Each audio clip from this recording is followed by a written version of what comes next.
everybody, and welcome. My name is Gary Summerall, also known as Chap, a name given to me by those I serve. And this is Journey, Conversations with Chap and Friends. And today I have the privilege of introducing to you Dr. Harold T. Bryson. Dr. Bryson and I go back many, many years, in fact, more than 30 years, when I was a seminary student and he the seasoned professor. First met him upstairs in what was called the preaching classroom. I, like I said, was the new student, he the seasoned professor. I was a stranger to all and, quite honestly, suspicion of most. But for whatever reason, I gave him an opportunity. I gave him the opportunity, and I gave myself the opportunity to get to know the man. And I could spend this entire program telling you about him. I could tell you about everything he's done. I could tell you about his education. I could tell you about his experiences. I could tell you about his authorship. But all that would do is just tell you about the things the man has done. But there's more to us than that, isn't it? There's more to us than just what we've done. It's about who we are. So allow me to say first and foremost that Doc is a very singular individual. He's a man that is genuine and a man of integrity, which quite honestly is a rare combination to find these days. He's a husband, he's a father, he's a grandfather, he's a preacher, he's a teacher, author, fisherman, and storyteller. And right now, he is someone that I cherish and a very, very good friend. You know, Doc, I really don't know what it was all those years ago that was the bonding agent. I've racked my brain trying to figure it out. But all I can say is whatever it was, I'm so glad it happened. And that our relationship has moved from teacher, student to brother and true friend. And I'm very, very grateful to you. So welcome. And thank you for spending some of your time with us today. Things going all right with you? Things are very good with me today. I'm enjoying the opportunity of speaking with you and sharing more of life together. You know, I think it was 1989. I'd been to seminary for a little bit, and then it came time for the rotation, and a class that I'd been putting off was preaching, because that first degree, you'll remember, was as Master of Music degree. But for whatever reason, you came up in the rotation, and I went to class, and it was upstairs in the building, and I sat in there. And one of the things I learned real quick was that you were a master storyteller. And there's a story that you told that I've used these 30 plus years on more than one occasion, and yes, by the way, gave you credit for it, that I'll never forget. And it was about an old man that worked at a slaughterhouse. Would you mind sharing that story with us today? I don't mind at all. My life is lived in narrative, and so I have many stories. All of us live life in narratives, but let me tell you this story. I grew up in a place called Tupelo, Mississippi, and there was a large packing company, meat packing company, and that's where they slaughtered cows, and that's all they slaughtered. And this man had worked with Mid-South Packers for many, many years. And he was the person that was designated with the knife to cut the throat of the cow and then push them on through the chute so they could be slaughtered and cut up into meat. Well, day by day, these cattle would come up the chute and he would do his job. But one day, quite surprisingly, there was a lamb that came up the chute. And so he did what was normally done. He cut the throat of the lamb, and the lamb began to bleed. And then he realized, oh, my soul, I have killed the lamb. And then he realized that as a Christian, that we had slaughtered the lamb by our own sins. It was because of our sins that Jesus Christ died, because he was called the Lamb of God that taketh away the sins of the world. The old man put down his knife, went to the boss, and said, I'm through. I'll never slaughter another animal again. And that was an interesting story to me. It was. And I'm remembering when you told the story, as I remember it, you said after he slit the throat, the lamb looked at him and licked the blood off the man's hands. That's right, he did. And that's what Christ did for us, wasn't it? That's right. Even though we nailed him to the cross because of the sins we've committed, he still had the grace, the mercy, and the love, and the salvation for all who would just accept it for what it was. He returned good for evil. The Lamb did. That's exactly right. What a powerful metaphor. And I think that's one of the reasons that it just stuck with me all these years. In the lead into our program, there are 5 goals that we hope to accomplish here, or 5 things to look at. And those 5 things were to look at our personal journey with others, our journey with God, and that we're also going to try to trust God to restore us and help us renew our faith and our relationship in the midst of crises. And during these times of crises, both of us, you and I, we have, and many that are in our audience today, have experienced the good, the bad, and the ugly. And during those trials and tribulations, we've always had the well-intended people come up to us that put their arms around us and tapped us on the shoulders and say, you know, God just won't put any more on you than you can bear. Mm-hmm. And to be quite honest, there are times that I didn't know what I wanted to do more. And that was either throw up or punch him in the face. Because at the time, that's not what I wanted to hear, nor is it what I needed. Now, having said all of that, I'd like for us to talk about the one common denominator that we have and that we share to varying degrees while in the midst of crises, and that is faith, or either the lack thereof. Now, I think it was C.S. Lewis. Well, in fact, it was C.S. Lewis that said, faith is the art of holding on to things in spite of your changing mood or circumstances. Another favorite quote of mine comes from Spurgeon, who said, to trust God in the light is easy. That's nothing. But to trust him in the dark, that's faith. And someone else said, faith is not knowing what the future holds, but knows who holds the future. And we could go on and quote until we're blue in the face. But that's a place for us to jump off. So, my friend, for those listening to us today and using the book of James as our authority, and let me stop here for an explanation to authority. For those of us that call ourselves Christians, we consider our sole authority to be the Holy Scriptures, what many refer to as the Bible, that's made up of 66 books and divided into 2 halves, the Old and the New Testament. And so when I say we're using that as our sole authority, that is what I'm referencing, the Holy Word. So, what is faith and how does it work, according to James?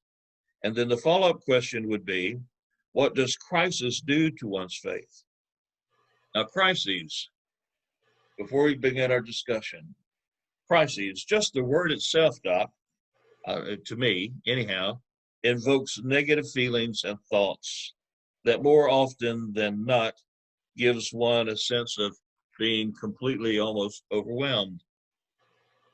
Then crises of belief and or faith. More often than not, I think this is something that we don't want to deal with, because more than anything, especially in today's world, with our churches going to glitz and glimmer and Hollywood productions, we want to look, I feel we want to just keep the rose tinted glasses on and be happy all the time, or there's something wrong with you, or either you're not saved, one of the two. And we forget about Lamentations. In fact, I don't know that I've ever heard a sermon come from the book of Lamentations. I mean, our life is full of lament. And if you look at the Psalms, that's how David starts most of them, is with lament, and works his way through it and gets to praise. Our generation has praise songs instead of lament hymns. I was talking to Dr. Michael Williams, and he said, if you walk in a church and you feel guilty walking in because you're not happy or glad, then there's something wrong. He said, because not everybody is always happy and glad, and especially if there's sin in our life. There's lament, there's remorse, which in and of itself causes crises. So I don't know, Doc. I think we've missed the point somewhere along the way. But anyhow, be that as it may, how do you look at our faith, and how does it work, especially in the midst of crisis? And let's look first of all at our personal crises before we look at the church universal. Well, first, let me share with you my concept of faith. And my concept of faith does not come from public opinion. That is, some people think that faith is the recitation of some creed and you believe it. Others believe that faith is some existential leap in the dark, hoping that God is there. I heard those two extremes for so long, and somewhere early on in my teaching in the seminary, I decided to go on a pilgrimage of looking about that simple word, faith. Of course, I could tell you the Greek word, but I became interested in looking at the root word and going into Thayer's lexicon and Kittle's lexicon and see how was the word used in the New Testament times. I found out a very interesting thing, and it changed my whole, it didn't change my faith, it changed my whole outlook toward faith. The word faith comes from a root word, which means to unite life together. And I began to see that that was what I did. I opened my life as a 12-year-old boy, and God came into my life, and he joined his life with me. And so the Christian life is a life of Christ living in me. And I began my journey by opening my life to Christ. And I continue the journey the same way, opening my life more and more to the living Christ. My pilgrimage has been not easy. In the first years of my life, I guess the worst thing that ever happened to me was a bad cold. Well, you really don't need much faith in times of a bad cold. You just need some good medicine to take care of you. But there's some things that happened to me that medicine wouldn't cure. The breakup of a 23-year relationship with my wife, and then only recently 5 episodes of cancer. And I had to really come to grips with how is faith helpful in those crises. I found out that faith, from the very beginning of those crises, was not something to deliver me from the crisis, but faith was something to enable me to withstand the crisis. And that is, I could withstand the crisis because of Christ living in me. I wanted God to take away the crisis. I wanted God to remove the problem. I wanted God to do a miracle.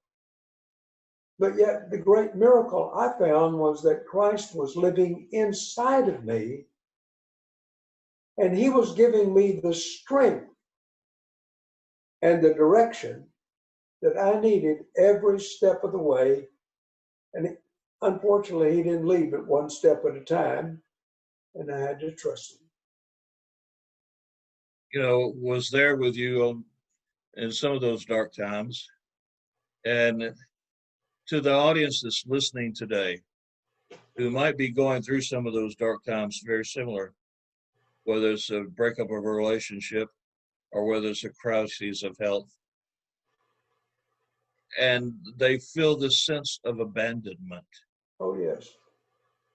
Talk to that, and where's faith in that? You know, I felt that God had abandoned me many, many times. But a very simple illustration taught me a story when I was an interim pastor. Here again is a story. I was at the church on Wednesday afternoon getting ready for the Wednesday night prayer meeting, and I heard a scream out in the parking lot. The parking lot was used for children to play, and it was a small girl that had gotten hurt with her hair entangled in a go-kart belt. And it had yanked her hair, a lot of her hair out, and she was bleeding rather profusely. I didn't think the injury was life-threatening, but I did feel that she needed to be rushed to the hospital in an ambulance. And so I had the secretary to call an ambulance, and I rode in the ambulance with her. I don't know whether you can do that now, but I did then. And when we got to the hospital, I went right on into the emergency room with her, and she was screaming her head off. And I told my secretary before I left, call her mother and tell her to meet us at the emergency room. Well, about 30 minutes afterwards, this girl was still screaming, and every time the doctor would try to apply some medication, she would scream. And I would say, Sonia, it's going to be all right.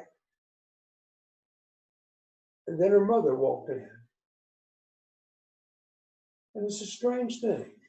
When her mother walked in, the only thing her mother said, Sonia, I'm here. Silence. And then when Sonia would scream out again, the mother would say, Sonia, I'm here. That illustration taught me that no matter how dark the night, whether I felt abandonment of God, somewhere God was still there. And as I look back, I can see that God was there and never did forsake me in any of my hardship or trouble. He was always there to strengthen me and to help me get through the going through time. And you said something else too that I think is true for all of us. We want to be rescued and saved from whatever the crisis is. But that's not necessarily our call, is it? No, it's not Sometimes we have necessarily to our walk call. through the fire. You know, it was not Jesus' call. I tell you what has meant more to me in the life and ministry of Jesus Christ was the Gethsemane experience. You know, I see that here is the Son of God, the maker of all creation, in a garden praying to the Father with a great dread D-R-E-A-D, dread, fear. We think it's wrong to dread, but he was dreading the cross because he knew what the cross involved. It involved extreme suffering, but yet he surrendered to the presence of the Father and the will of the Father. So, times when I was in my Gethsemane, I said, Father, remove this cancer from me. Father, bring my wife back. But sometimes that doesn't happen. We just have to go through the experience. And it's not easy, is it? What? Not easy at all. I know that, especially in the last 2 years, with my own Gethsemane experience with this diagnosis that we have now, some of the darkest nights have been those Gethsemane nights praying, God, please remove this cup from me. And then the most difficult part of that was completing that phrase. But not my will, but thy will be done. That's right. There's where faith comes to your rescue, or the lack of faith just adds more to the crises. I was in Kansas City doing a Bible study during the heat of my, I guess you'd call it heat, or during the darkness of my struggle. And I became friends with a man who was a war veteran, and he wanted me to read a book. Everybody wants me to read some kind of book, you know, and so I decided that I'd read a book because I noticed that it wasn't very long. And I went to my motel, and it was a story of Eddie Rickenbacker. And you remember the story that they floated on a life raft, and then a seagull came. And that's a wonderful story. I gave it back to the man. I said, I read your book last night. He said, oh, how did it end? He said, well, I said, the seagull came and rescued them. He said, not all of life does the seagull come. Have you ever thought about the many people who died out there in that ocean? Pilots who ask for release, but sometimes it just doesn't happen. And so we have to accept sometimes some things that happen to us as the happenings of life. Then we move past Gethsemane through the mock trial to the cross, where he says, my God, why hast thou forsaken me? What does that say about our faith? Well, it says to me that we can identify with Jesus Christ because he knew what it was like. And so as I read the story of Jesus, I recognize there's not a thing that we can go through that he has not experienced. And he knows how to get through it. He's our model. Exactly. I'm reminded as we're talking about the old gospel hymn that said, he could have called 10,000 angels. He could. But he died alone for you and me. For you and me. Yeah. Being the part of the triune God that was the creation and the ruler of heaven, he could have at any moment split from the Godhead and done that. But because of the love that he has for each and every one of us, he held fast to what he knew was his purpose. Faith is really tested all during our lives. It was tested to me during my many crises. Abandonment, rejection, physical pain, facing your death, on and on. There are just so many things that I don't see how anybody lives life without that indwelling Christ and opening life to him. So with everything we've said so far, we've talked about the individual. What about the role of the church? I'm not talking about four walls in a building. No. I'm talking about the members of the body. Well, Gary, I will be honest with you. I believe that the problem today is that the church has been captured by culture. And they become more of a cultural projection than the body of Christ. Because the word one another appears all throughout the New Testament writings. Alios, which means one of the same kind.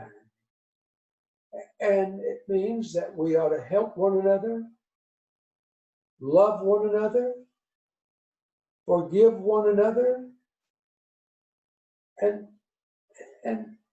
one another should be but it's really for ourselves. And so I find that a lot of times there's so much judgmental spirit. There is so much legalism within the church. You know, Jesus had more trouble with judgmental people and legalists than he did with any other thing, than the Roman soldiers. And so I think in the church, we need to realize that every one of us is a healer. All of us have been broken. And all of us need to be fixed. And therefore, I think that the parable of the shepherd, I think it's an amazing story. I think there's more theology in that than in all the volumes that human beings have written.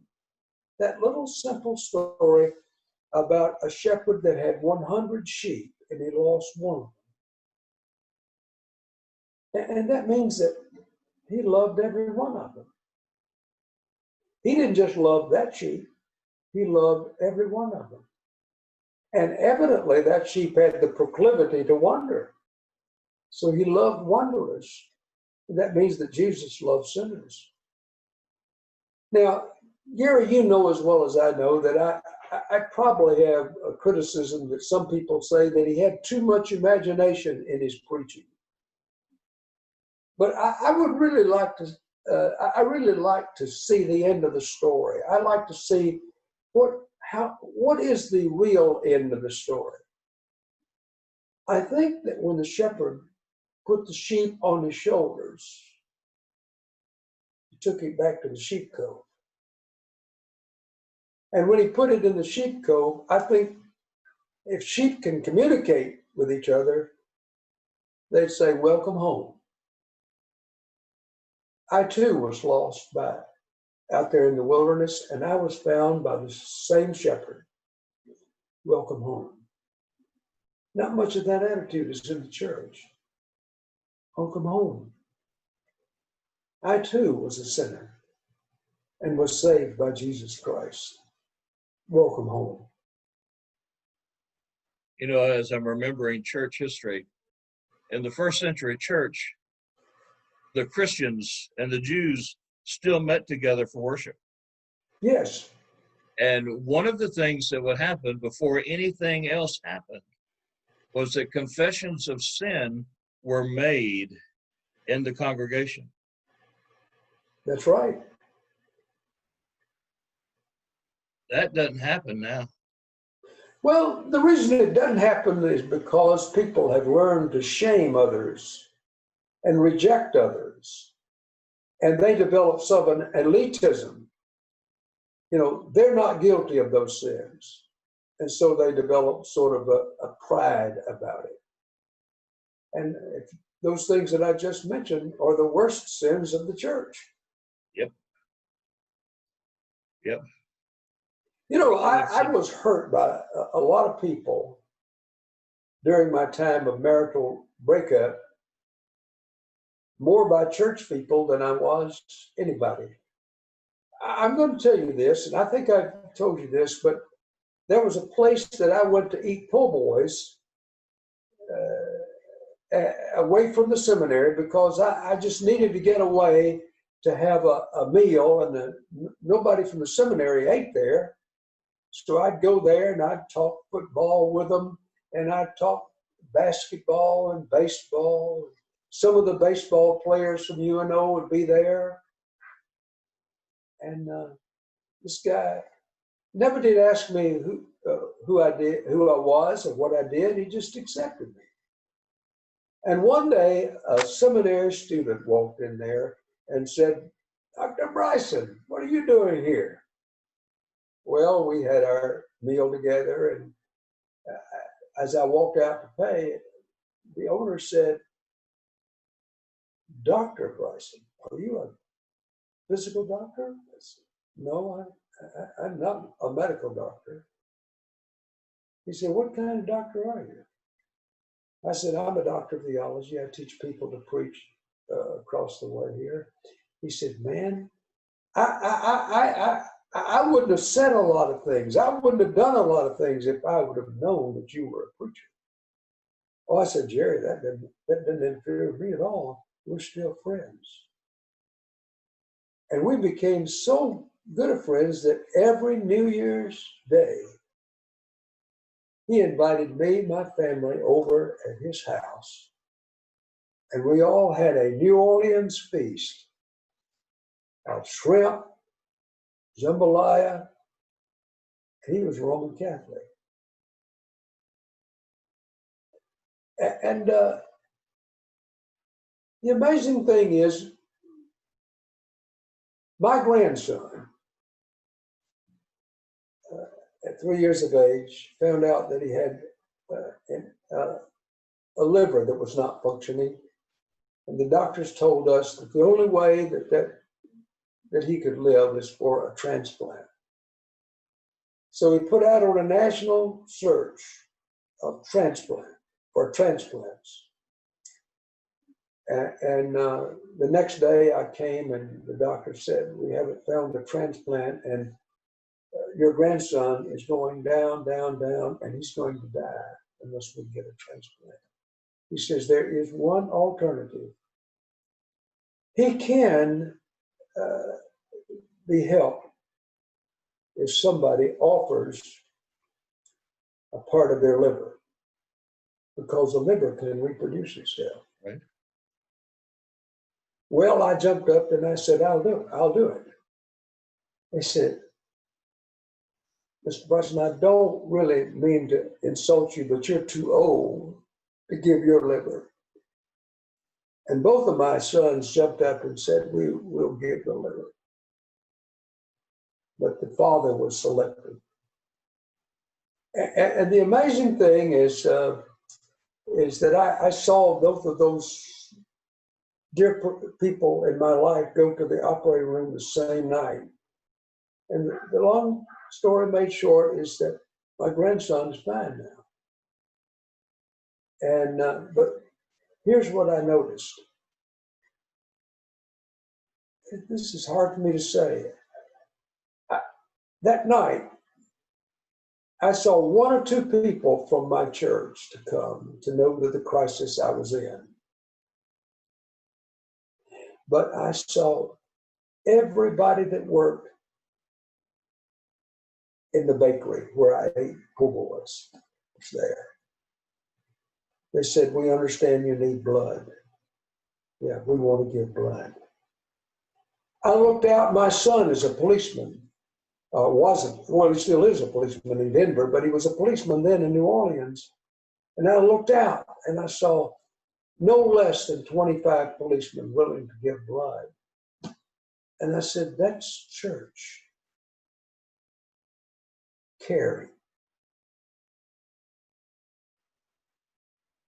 It doesn't sound like church when you don't care. But when you care,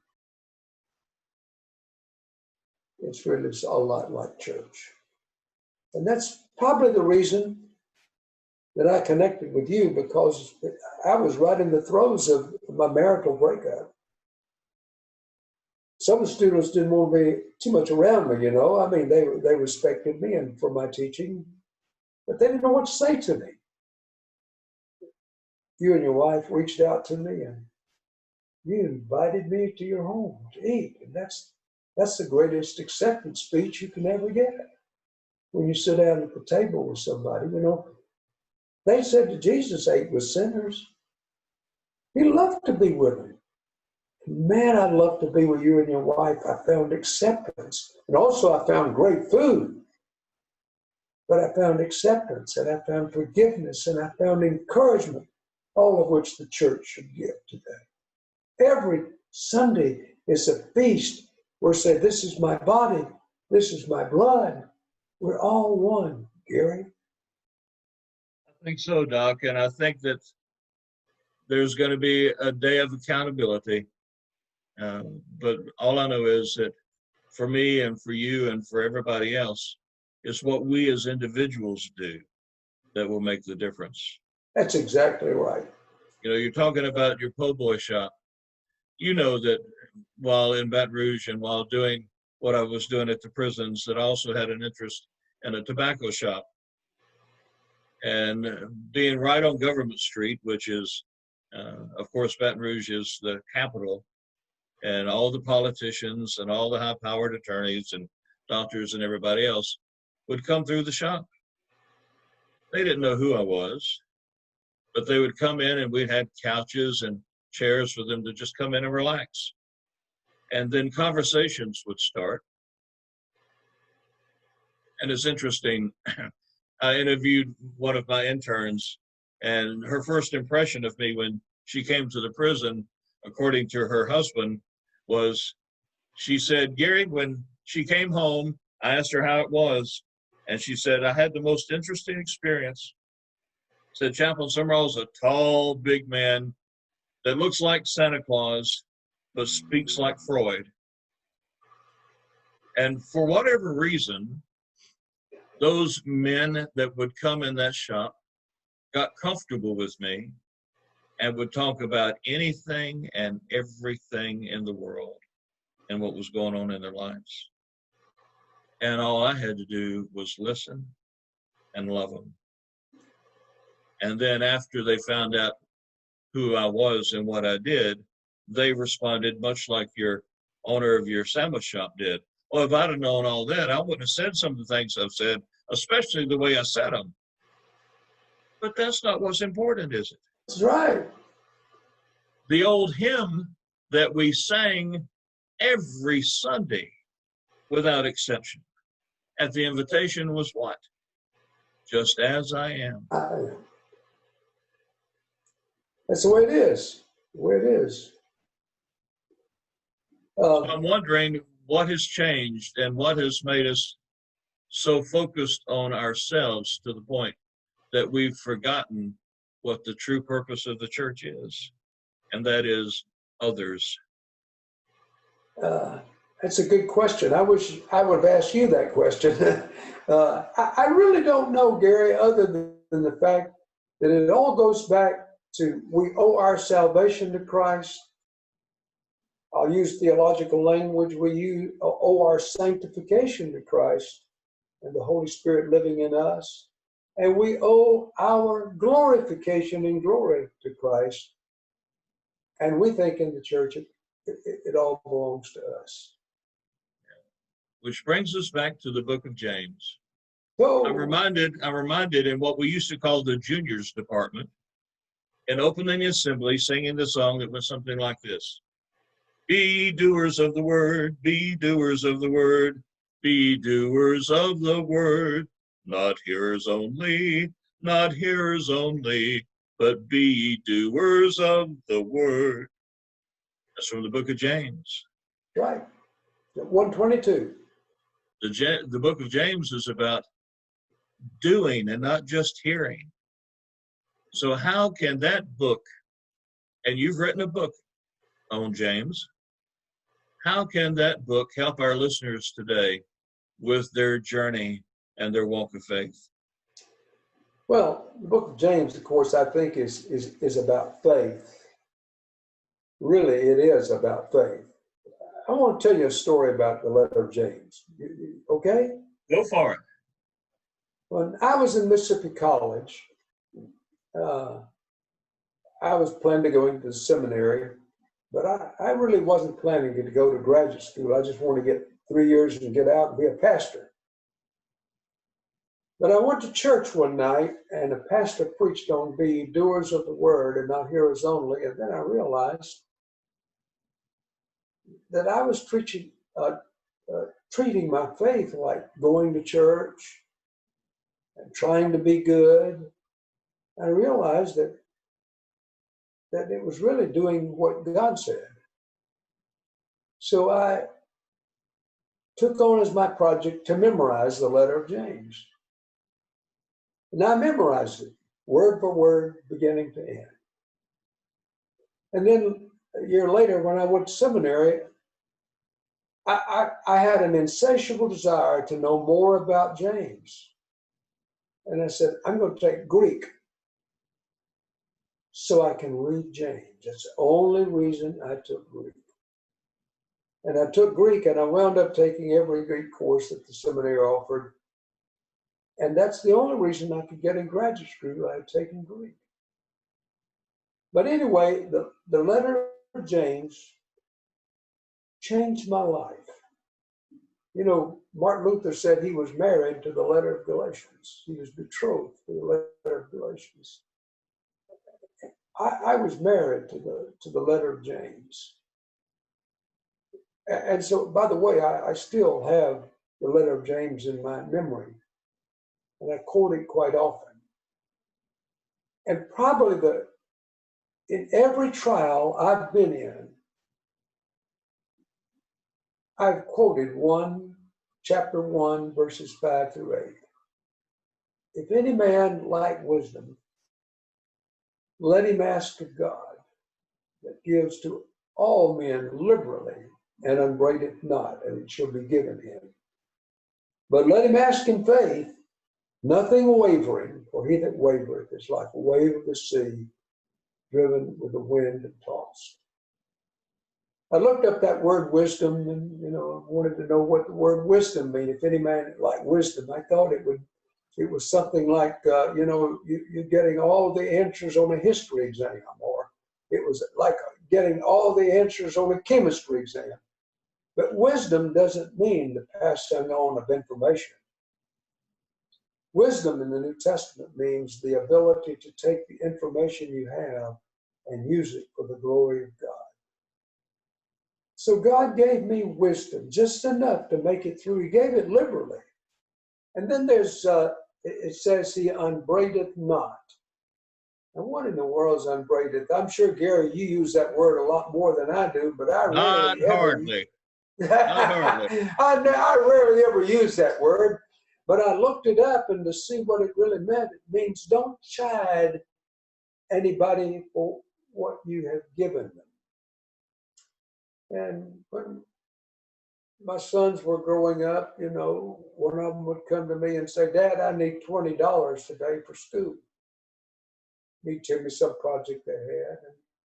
And then a day or so afterwards, he'd come and say, I need $20 for something we're doing at school. And then they'd come the next day and say, I need $20. And finally, one day I said, what'd you do with the last 20? That's not the way God works. I have asked for wisdom, and I haven't used it correctly many times, Gary. But yes, God has never quit giving it. One good thing about that passage in James, I love that passage in James. You turn me on when you get me talking about the letter of James. It says, count it all joy, my brethren. That's an aorist imperative, which means to make up your mind that whatever happens to you, God will be with you to help you. Listen to it. My brethren, count it all joy when, not if, but when you fall into trials. Now you realize the word you fall is not used but 3 times in the New Testament. It's used when the man fell among the thieves on the road from Jericho to Jerusalem. It's used when Paul's ship fell among the rocks. And when it is used here, it means just something happens. You know, we always want to know why things happen. But it happens. And we never know when it's going to happen. But we know that ultimately, if we live long enough, things will happen. Count it all joy when you fall into various trials. Various means all kinds of trials. Knowing this, that the trying of your faith worketh patience. But let patience have its perfect work, that you may be perfect and endure, wanting nothing. My trials have not produced stability or Christian characters. My Christ living within me, letting me God use those trials, has produced stability within me. I have a dear friend who is a football trainer, and he and I have been friends for years. I was the chaplain of the football team when I was in seminary, but I never shall forget one night he called me when I was in a dark hour. And he said, Harold, I just wanted to tell you, don't waste your suffering. You ever heard that? Never. Don't waste your suffering. Now, this was a man, he was not a theologian. I doubt if he'd ever read a book on theology. But he had experienced a lot of hardships. And he meant for me to let God use the suffering for his honor, for his glory. And I think that God has produced a lot of character within me, working with me in my trials. The letter of James is very fascinating because it's a letter that doesn't flow. It's a letter that's got one subject and then another subject and then another subject. And the formal word for that is paranesis. And I won't go the whole program in talking to you about this, but James is saying that faith works in our trials. Faith works with the Word of God. Faith works in our temptations. Faith works in our attitude toward other people. Faith works in our daily conversation. Faith works in our business relations with other people. Faith works in our prayer meeting. On and on it goes to talk about how faith works. And that faith means that joining of life to Christ and allowing Christ to live inside of us.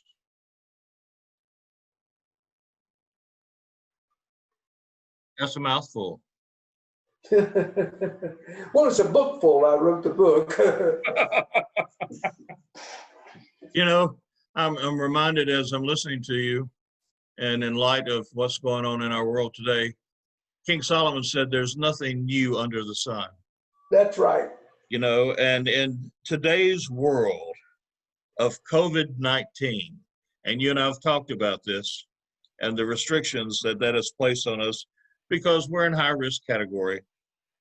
And though all the political unrest and all these religious leaders, TV evangelists with their name it, claim it theology.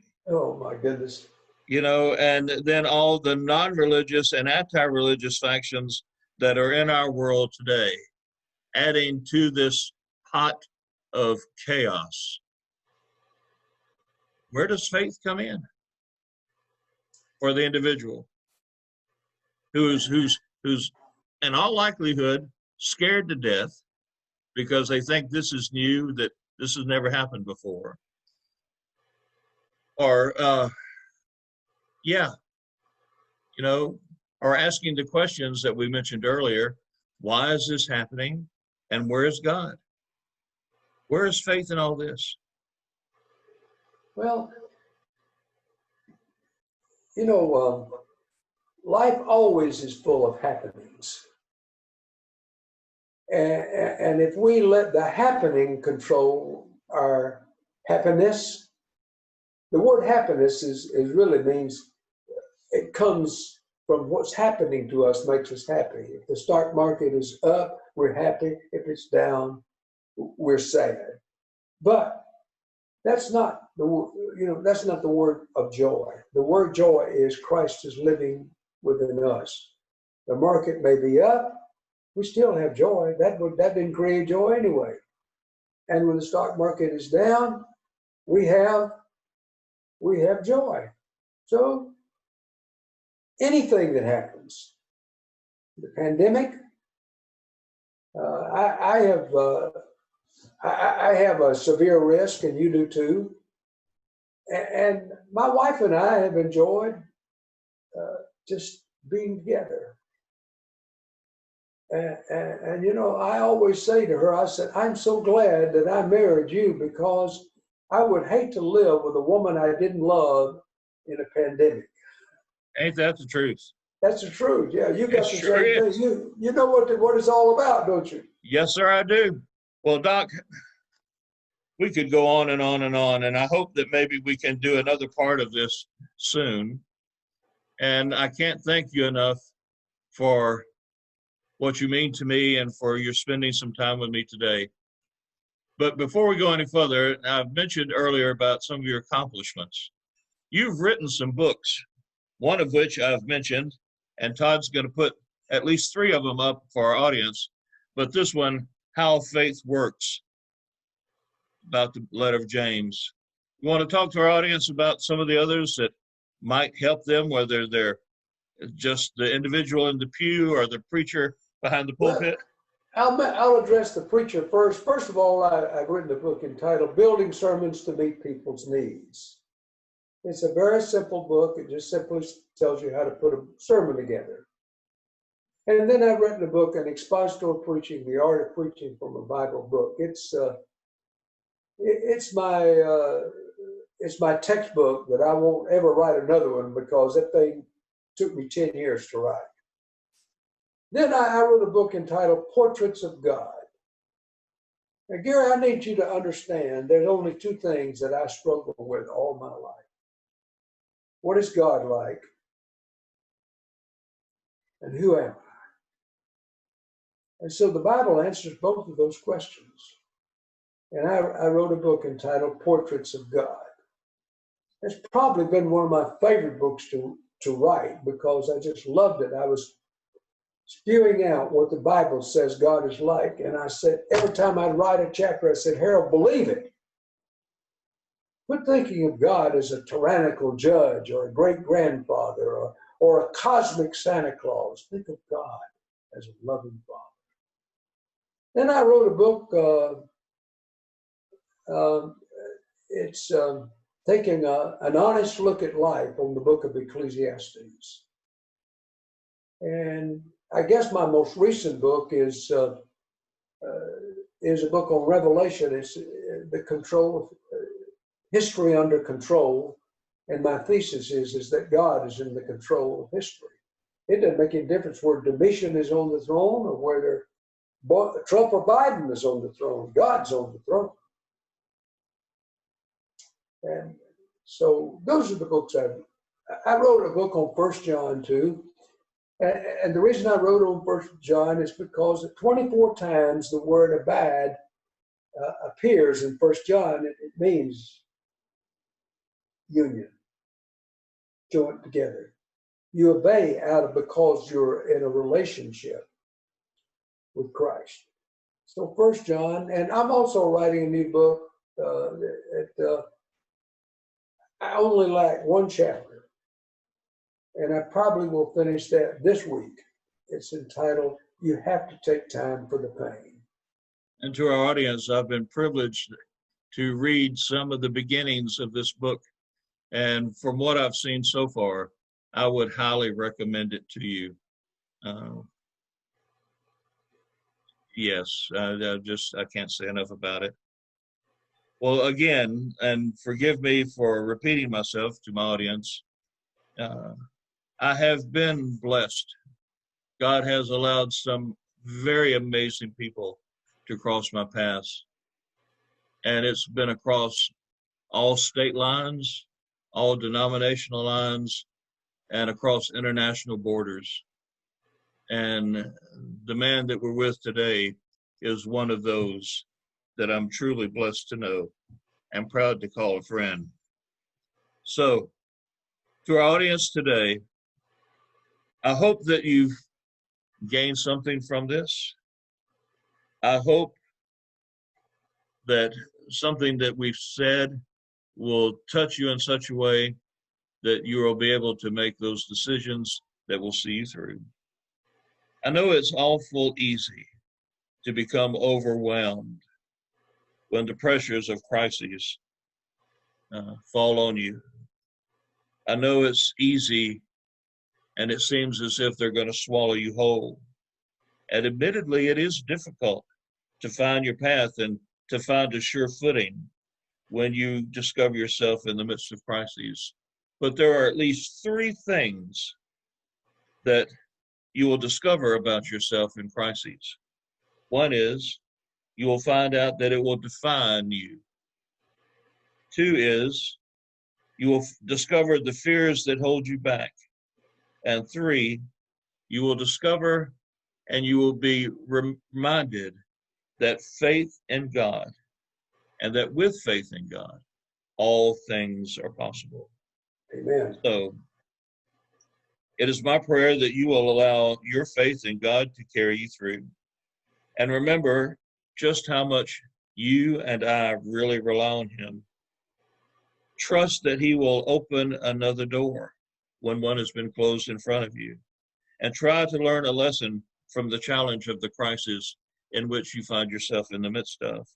And never, ever forget that God's love is perfect and endures forever. Again, let me thank you for joining us today and allowing us to be part of your journey. And thank you for being part of ours. And it is my hope and prayer that something, again, that was said will assist you. Know that this path that you're set on is something that is designed for you. And in so doing, always know and remember that you are not, nor will you ever be, alone. Amen. If nothing else, remember this quote: I will never leave you nor forsake you. Lo, I am with you always, even until the end of the age. And if you're curious as to who said that, it came from Jesus himself. Blessings on you all. Doc, thank you again for your time. Thank you. And for these more than 30 years of wonderful relationship. It's been a wonderful relationship. I really have enjoyed it. Well, I'm looking forward to the rest of our journey. That's right. We're going to go to the end of the road. Absolutely. Wherever that road ends, that's where we're going. That's right. Have a good day, everybody, and thank you again so much. Goodbye.